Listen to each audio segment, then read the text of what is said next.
নজিরবিহীনভাবে জাতীয় সংসদের দক্ষিণ প্লাজায় অনুষ্ঠিত হয়েছে যুক্তরাষ্ট্রের স্বাধীনতা দিবসের আয়োজন। এছাড়াও নজিরবিহীন গোপনীয়তায় নির্বাচনের মাত্র 3 দিন আগে ডক্টর ইউনূস সরকার যুক্তরাষ্ট্রের সাথে বাণিজ্য চুক্তি করেছে, যেটি গোপন রাখা হয়েছিল এমনকি তৎকালীন পররাষ্ট্র উপদেষ্টা সহ সেই ক্যাবিনেটেরই অনেক সদস্যদের কাছেও।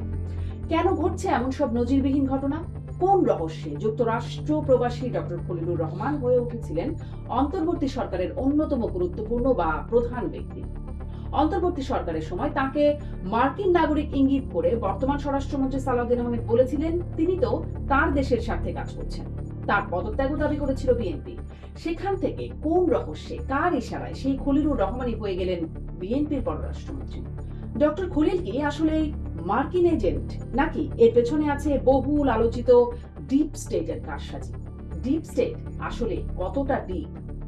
এছাড়া অন্তর্বর্তী সরকারের বহুল আলোচিত কিচেন ক্যাবিনেটে কারা ছিলেন? কেন এটি নিয়ে এত গোপনীয়তা? অন্যদিকে ভারতে আশ্রিত আওয়ামী লীগ সভানেত্রী শেখ হাসিনা ঘোষণা দিয়েছেন বছরই দেশে ফেরা। তাকে পাসপোর্ট দেয়া হচ্ছে না দাবি করে বলেছেন, যেভাবে সামরিক বিমানে তাকে ভারতে পাঠানো হয়েছে সেভাবে বিমান পাঠিয়ে ফেরত নেওয়া হোক। শেখ হাসিনাকে ফেরাতে ভারতকে চিঠি দিয়েছিল অন্তর্বর্তী সরকার। এখন যখন তিনি নিজেই ফিরতে চাইছেন, তখন তাকে ফেরানোর প্রক্রিয়া কি?